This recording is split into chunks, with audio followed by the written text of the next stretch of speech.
गजाननं भूतगणादिसेवितं कपित्थजम्बूफलचारुभक्षणम् उमासुतं शोकविनाशकारकं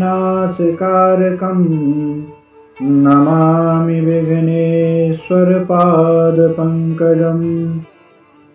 नारायणं नमस्कृत्य नरं चैव नरोत्तमं देवीं सरस्वतीं व्यासं ततो जयमुदीरयेत्।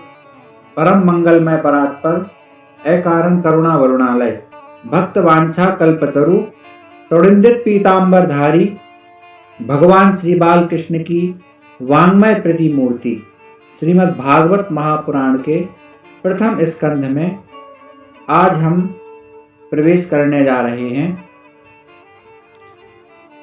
कल की कथा में हमने श्रवण किया था प्रथम स्कंद के दूसरे श्लोक का। आज हम श्रवण करेंगे श्री सूत जी से शौनकादि ऋषियों का प्रश्न। श्री सूत जी से शौनकादि जो 88,000 ऋषि हैं वह प्रश्न करते हैं। नैमिषारण्य में 88,000 ऋषियों का ब्रह्म सूत्र हुआ है। उस ब्रह्म सूत्र में एक बार सूत जी पधारे। शौनक जी ने सूत जी से प्रश्न पूछा कि जीवन मात्र का कल्याण कैसे हो सकता है, कल्याण का सुलभ और सरल मार्ग बताइए। मनुष्य मात्र के कल्याण का उपाय बताइए। कलयुग के भक्तिहीन मनुष्य भी जिसका उपयोग कर सकें ऐसा कोई साधन बताइए। इस कलयुग में मानव मंद बुद्धि और मंद शक्ति है, सो कठिन मार्ग नहीं अपना सकेंगे। कलयुग के मनुष्य भोगी होने से मंद बुद्धि कहे गए हैं। कलयुग के मानव ऐसे भोगी हैं कि एक ही आसन बैठकर 8 घंटे ध्यान नहीं कर सकते। वे अपने को चतुर मानते हैं, किंतु व्यास जी ऐसा मानने को तैयार नहीं है। संसार के विषयों के पीछे ही जो लगा रहे उसे प्राणी जीव कैसे कहा जाए। शास्त्र कहता है कि काम छोड़कर भोजन करो, 100 काम छोड़कर भोजन करो, 1000 काम छोड़कर स्नान करो, लाख काम छोड़कर दान करो और करोड़ काम छोड़कर प्रभु का स्मरण करो, ध्यान करो, सेवा करो। शतम शिवाय भोक्तव्यम सहस्त्रम स्नान आचरेत लक्ष्यम विहाय दातव्यम कोटिम त्यक्त्वा हरिम भजे। घर के कामों को करने के बाद माला मत फेरो, किंतु प्रभु का नाम जप करने के बाद सब काम करो। करोड़ों काम छोड़कर भगवान का स्मरण करो।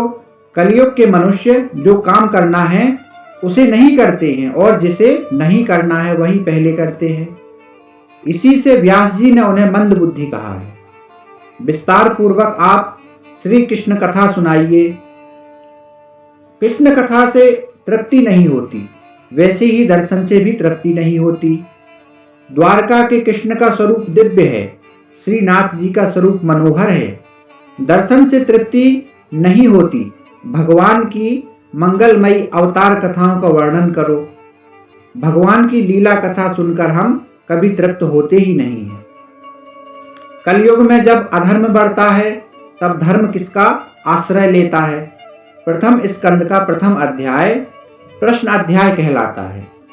समुद्र पार करने वाले को जैसे कर्णधार का आसरा है वैसे आप हमें मिले हैं। आप भगवान हमारे केवट हैं। कुछ इस रीति से आप कथा सुनाइए कि जिससे हमारे हृदय द्रवित हो जाएं। प्रभु की कृपा के कारण ही आप हमें मिले हैं। परमात्मा से मिलने की आतुरता के कारण ही संत का मिलन होता है। जीव जब परमात्मा से मिलने के लिए आतुर होता है तो परमात्मा की कृपा से संत मिलते हैं। स्वाद भोजन में नहीं है, भूख के कारण ही है। मनुष्य को परमात्मा मिलन की भूख जब तक ना लगे तब तक संत मिलने पर भी उसके प्रति सद्भाव नहीं जागता। इसका एक ही कारण है कि जीव को भगवत दर्शन की इच्छा ही नहीं हुई है। वक्ता का अधिकार सिद्ध होना चाहिए और श्रोता को भी अधिकार सिद्ध होने चाहिए। श्रवण के 3 प्रधान अंग हैं। पहला है श्रद्धा। श्रोताओं को चाहिए कि वे मन को एकाग्र करके श्रद्धा से कथा सुने। दूसरा है जिज्ञासा। श्रोता को जिज्ञासु होना चाहिए।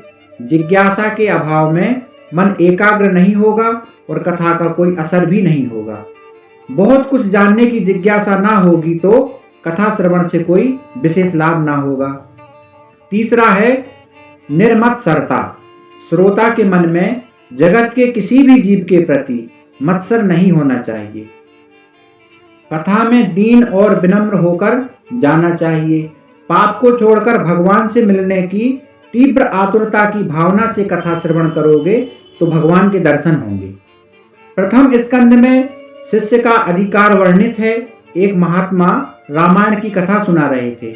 कथा समाप्त होने पर किसी श्रोता से महात्मा ने पूछा कि कथा तो सुनी पर मुझे यह समझ में नहीं आया कि राम राक्षस थे या रावण। तो महात्मा ने उसे उत्तर दिया कि ना तो राम राक्षस थे और ना रावण। राक्षस तो मैं ही हूं जो कि तुझे भी समझा ना सका। भगवत कथा और भगवत भक्ति का महात्मा, परमात्मा की कथा बार बार सुनोगे तो प्रभु के प्रति प्रेम भाव जगेगा।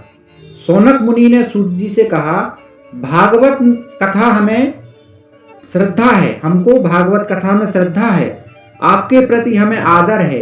अनेक जन्मों के पुण्यों का उदय होने पर ही अधिकारी वक्ता के मुख से कथा सुनने का भाग्य प्राप्त होता है। प्रथम श्रवण भक्ति है। रुक्मणी ने अपने पत्र में लिखा था कि तुम्हारी कथा सुनकर ही तुमसे विवाह करने की इच्छा हुई थी। श्रुत्वा अर्थात शब्द वहां है, श्रुत्वा शब्द वहां पर है। श्रुत्वा गुणान भुवन सुंदर शृण्वतान्ते, पहला अक्षर श्रुत्वा है। तो श्रुत्वा शब्द वहां है। भगवान के गुण सुनने से उनके लिए प्रेम भाव उत्पन्न होता है। श्रोता और वक्ता दोनों विनयी होनी चाहिए। सूत जी श्रोताओं को साधुवाद देते हैं।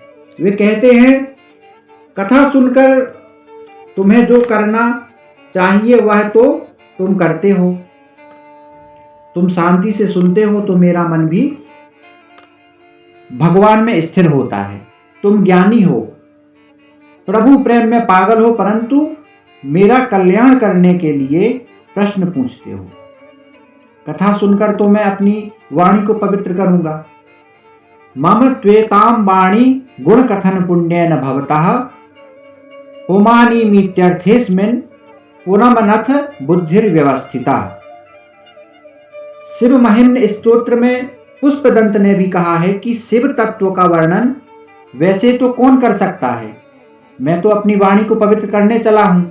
आरंभ में सूत जी सुखदेव को वंदन करते हैं, फिर भगवान नारायण को वंदन करते हैं। नारायणम नमस्कृत्य, भारत के प्रधान देव नारायण हैं। श्री कृष्ण गोलोक में पधारे, सभी अवतारों की समाप्ति हुई, किंतु नारायण की ना तो समाप्ति हुई और ना होगी। भारत की प्रज्ञा का कल्याण करने के लिए वे आज भी तपश्चर्या कर रहे हैं। श्री शंकराचार्य जी को नर नारायण का दर्शन हुआ तो उन्होंने कहा कि मैं तो महान योगी हूं, इससे आपका दर्शन कर सका हूं, किंतु कलयुग में भोगी जन भी आपके दर्शन कर सकेंगे, ऐसी कृपा कीजिए। तब भगवान ने उन्हें उस समय बद्री नारायण के नारद कुंड में स्नान करने का आदेश दिया और कहा कि वहां से तुम्हें मेरी जो मूर्ति मिलेगी उसकी स्थापना करना। बद्री नारायण भगवान की स्थापना शंकर स्वामी ने की है। शंकराचार्य का प्रथम ग्रंथ है विष्णु सहस्त्र नाम का टीका। मन में मानस दर्शन का पुण्य बहुत लिखा गया है। नारायण को मन में प्रणाम करो, जो जाए बद्री उसकी काया सुधरी। बद्री नारायण तीर्थ में लक्ष्मी की मूर्ति मंदिर के बाहर है। तपस्या में स्त्री द्रव्य बालक का संग बाधादायी है। मैं पहले भी आपको यह बता चुका हूं। नारायण ने लक्ष्मी जी से कहा तुम बाहर बैठकर ध्यान करो, मैं अंदर बैठकर ध्यान करूंगा। एक भक्त ने बद्री नारायण के पुजारी से पूछा कि इतनी कड़ाके की सर्दी में चंदन से ठाकुर जी की पूजा क्यों करते हो? पुजारी ने उत्तर दिया, कि अपने ठाकुर जी कठोर तपश्चर्या करते हैं जिससे शक्ति बढ़ती है और ठाकुर जी को बहुत गर्मी लगती है, सो चंदन से उनकी पूजा की जाती है। श्री सूत जी सरस्वती और व्यास जी को वंदन करके कथा आरंभ करते हैं। सवै पुंसाम परो धर्मो यतो भक्ति रथोपचये अहैतुक्य प्रतिहता ययात्मा संप्रसीदति। भागवत जी के पहले स्कंद का दूसरे अध्याय का 6वां श्लोक है यह। जिस धर्म से मनुष्य के दिल में श्री कृष्ण के प्रति भक्ति जगे वही धर्म श्रेष्ठ है। भक्ति भी ऐसी होनी चाहिए कि जिसमें किसी भी प्रकार की कामना ना हो। निष्काम व निरंतर भक्ति के हृदय आनंद रूप परमात्मा की प्राप्ति करके कृतकृत्य हो जाता है। श्री सूत जी कहते हैं जीवात्मा अंश है और परमात्मा अंशी। अंशी से अंश अलग गया है और इसीलिए वह दुखी है। अंशी अर्थात परमात्मा में मिल जाने पर ही जीव कृतार्थ होता है। परमात्मा कहते हैं ममई वांसो जीवलोके, तू मेरा अंश है, तू मुझसे मिलकर कृतार्थ होगा। नर नारायण का अंश है, अंश नर अंशी नारायण। मैं जब तक ना मिल जाए तब तक उसे शांति नहीं मिलेगी। मैंने यह नियम निश्चित किया है कि अपने परमात्मा का आश्रय लेकर उनके साथ मुझे एक होना है। ज्ञानी ज्ञान से अभेद सिद्ध करता है तो वैष्णव महात्मा प्रेम द्वारा अभेद सिद्ध करते हैं। प्रेम की परिपूर्णता अद्वैत में ही है। भक्त और भगवान अंततः एक ही हो जाते हैं। गोपी और कृष्ण एक हो गए थे, जीव और ईश्वर कैसे अलग हो गए इसकी चर्चा करने की जरूरत नहीं है। ईश्वर से जीव का वियोग हुआ है, यह सत्य है। यह वियोग कैसे और कब हुआ इसके विवाद में समय का व्यय करने की कोई आवश्यकता नहीं है और इससे कोई लाभ भी नहीं है। धोती पर दाग लगने पर वह कब और कैसे लगा इस पर ही सोचते रहने से वह दाग दूर नहीं होगा। उस दाग को दूर करने पर ही धोती स्वच्छ होगी। इसी तरह ईश्वर से मिलने का प्रयत्न करें, यही इष्ट है। जब जीव निर्भय बनता है तभी वह भाग्यशाली होता है। जिसके सिर पर काल का भय है वह निर्भय हो कैसे हो सकता है? भाग्यशाली तो वह है जिसे मृत्यु का भय नहीं है। ध्रुव पांडव ब्रज भक्त धन्य हैं कि उनके अधीन काल था। ईश्वर को यह परीक्षा और अपेक्षा होती है कि मनुष्य को दी गई बुद्धि और मन का उसने क्या किया। जीव को मृत्यु के दिन अर्थात हिसाब देने के लिए भय लगता है। जिसका जीवन साफ है उसका हिसाब साफ है। जिस दिन इनकम टैक्स का अधिकारी किसी गृहस्थ के 1,00,000 2 लाख रुपए का हिसाब मांगता है तो वह गृहस्थ डर जाता है। तो फिर जब ईश्वर सारे जीवन का हिसाब मांगेंगे तो क्या दशा होगी? क्या इसका भी कभी विचार किया है किसी ने? किए हुए पापों की याद अंत काल में जब आने लगती है तो जीव भयभीत हो जाता है और भगवान को याद करता है। जब तक मृत्यु का भय है तब तक जीव को शांति नहीं मिलेगी। भगवान जब जीव को अपना लेते हैं तब भगवान का सेवक काल कुछ भी अहित नहीं कर सकता। उपनिषद में कहा है जीव और ईश्वर साथ साथ बैठे हुए हैं, फिर भी जीव ईश्वर को पहचानता नहीं है। जीव बहिर्मुख बने तो वह अंतर्यामी को पहचान सके। एक व्यक्ति को मालूम हुआ कि गंगा किनारे रहने वाले एक संत के पास एक पारस मणि है। पारस मणि पाने की इच्छा से वह व्यक्ति संत की सेवा करने लगा। संत ने कहा कि मैं गंगा स्नान करने जा रहा हूं, वापस आकर तुझे मैं पारस मणि दूंगा। संत तो ऐसा कहकर चले गए। अब इस व्यक्ति के मन में पारस मणि के लिए आकुलता बढ़ती गई। उसने संत की गैर हाजिरी में सारी झोपड़ी छान डाली, परंतु पारस मणि नहीं मिली। उसके हाथ ही नहीं लगी पारस मणि। संत वापस आए। संत ने यह जान लिया तो पूछा कि इतना भी धीरज नहीं है क्या आपके अंदर? पारस मणि तो मैंने उस डिबिया में रखी है। ऐसा कहकर उन्होंने एक डिबिया नीचे उतारी। वह डिबिया तो लोहे की थी। तो उस व्यक्ति ने सोचा कि यह कैसी पारस मणि है, क्योंकि जिस डिबिया में वह पारसमणि रखी गई थी वह तो लोहे की थी। इस पारसमणि ने उस डिबिया को सोने की क्यों नहीं बनाया? क्या यह पारसमणि असली है या यह संत मजाक कर रहे हैं? उसने संत से पूछा कि यह डिबिया पारसमणि का स्पर्श होने पर भी लोहे की ही क्यों रह गई और सोने की क्यों नहीं हुई? क्योंकि कहते हैं ना कि पारसमणि जिस चीज को छुए वह सोना बन जाता है। तो संत ने उसे बताया कि वह पारसमणि एक गुदड़ी में रखी हुई, वह आवरण अर्थात कपड़े में थी, सो डिबिया सोने की ना बन पाई। इसी प्रकार ईश्वर और जीव हृदय में एक ही स्थान में रहते हैं, परंतु दोनों के बीच वासना का पर्दा है और फलतः दोनों का मिलन नहीं हो पाता। अर्थात ईश्वर को जीव पहचान नहीं सकता और जीव का ईश्वर से मिलन नहीं हो पाता।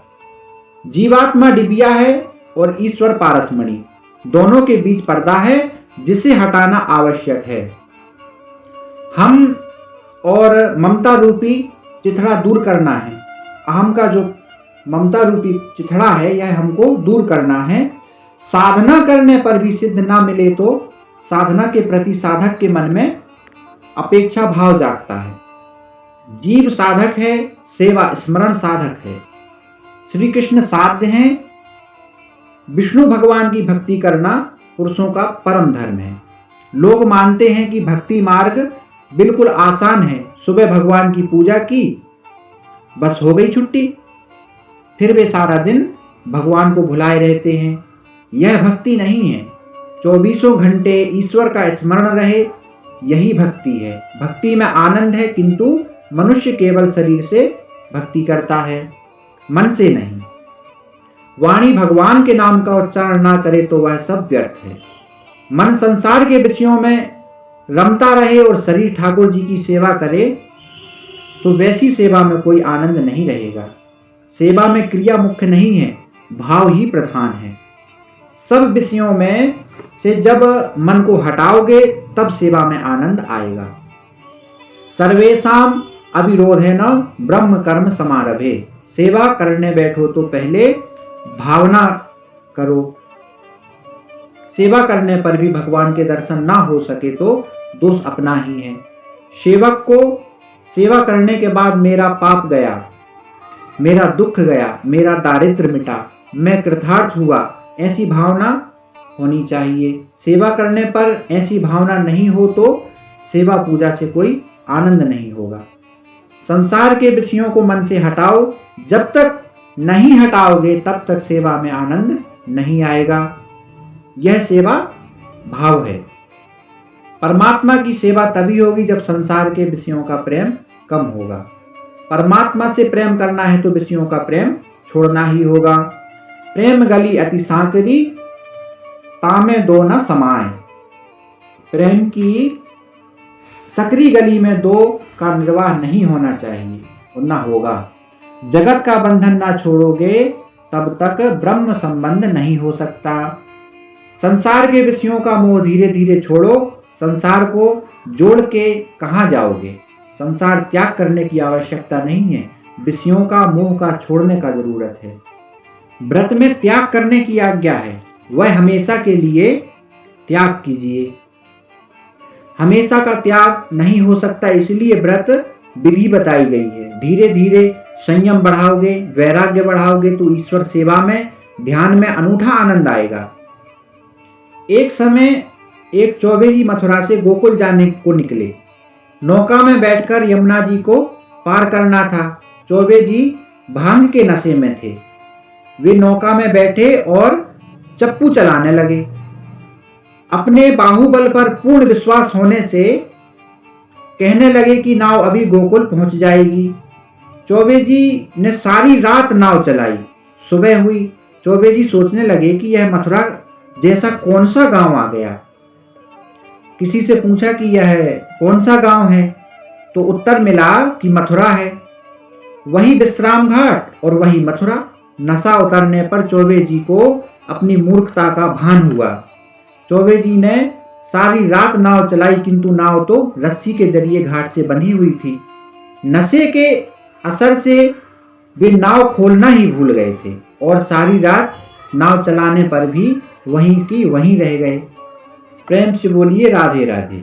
यह कथा हंसने के लिए नहीं कही गई, मत हंसो। यह अवस्था चौबे जी की नहीं, हम सबकी है। सभी इंद्रिय सुख के नशे में चूर हैं। जीव को इंद्रिय सुख भोगने का नशा चढ़ गया है।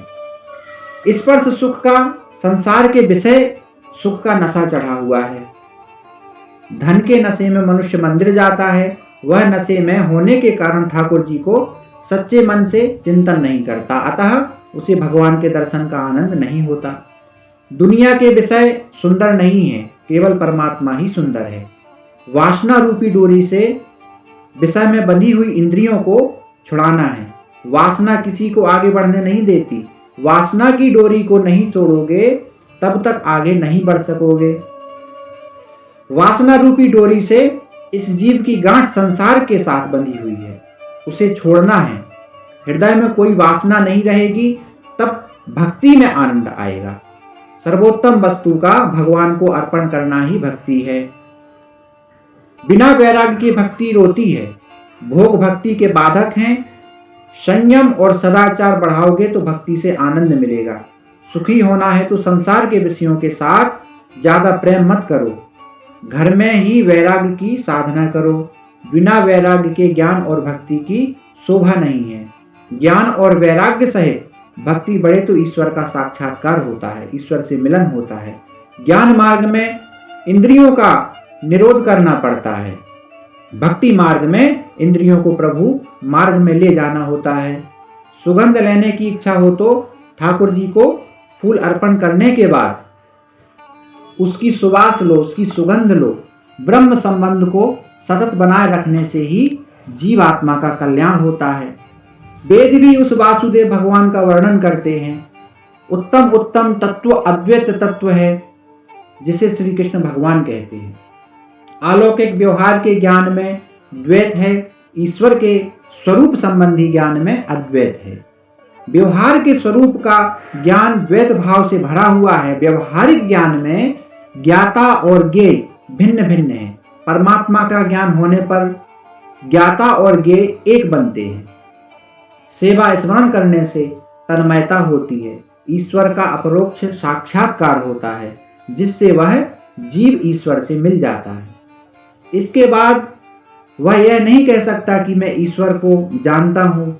वह ऐसा भी नहीं कह सकता कि ईश्वर को नहीं जानता। गोपी सब में श्री कृष्ण को देखकर जीव भाव भूल गई थी। लीला मेरे लाल की चित देखूं तितलाल, लाली देखन मैं गई तो मैं भी हो गई लाल। श्रुति श्रवण कराती हैं कि वहां ना तो मैं रहता हूं और ना तू। वृत्ति ब्रह्माकार हो जाता है। श्री कृष्ण के स्वरूप का जिसे अच्छी तरह से ज्ञान होता है वह ईश्वर से अलग नहीं रह सकता। सब में ईश्वर का दर्शन करने वाला स्वयं ही ईश्वर बन जाता है। जीव का जीव भाव ना जाए तब तक अपरोक्षानुभव नहीं हो सकता। इस प्रकार अद्वैत का ज्ञान बताया है। जीव और ब्रह्म का अद्वैत पीछे सिद्ध होगा, जिससे पहले जीव और गुरु का अद्वैत होना चाहिए। मन से एक होना है, शरीर से एक नहीं। शुद्ध ब्रह्म माया के संसर्ग के बिना अवतार नहीं ले सकता। 100 टन का सोना नरम होता है कि जिससे जेवर की गढ़ाई बनावट नहीं हो सकती। हार गहना हो तो उसमें दूसरी धातु मिलानी पड़ती है। इसीलिए परमात्मा भी माया का आश्रय लेकर प्रकट होते हैं, परंतु ईश्वर को यह माया बांधक नहीं होती। जीव को माया बांधक नहीं होती। योगी जिसे परमात्मा कहते हैं उसी परमात्मा से मिलता है, वही जीव कृतार्थ होता है। भगवान के प्रति प्रेम बढ़ाना हो तो भगवान के अवतारों की कथा सुनो। परमात्मा के 24 अवतारों की कथा है। धर्म की स्थापना करने और जीव का उद्धार करने को परमात्मा अवतार धारण करते हैं। ठाकुर जी का अवतार तुम्हारे घर में होना चाहिए, मंदिर में नहीं। मानव शरीर यह घर है। भगवान के अवतारों का वर्णन कल हम श्रवण करेंगे। भगवान के 24 अवतार हैं, कौन कौन से हैं कल हम यह श्रवण करेंगे। आज की कथा को यहीं विश्राम करते हैं। सभी भक्तों को राधे राधे।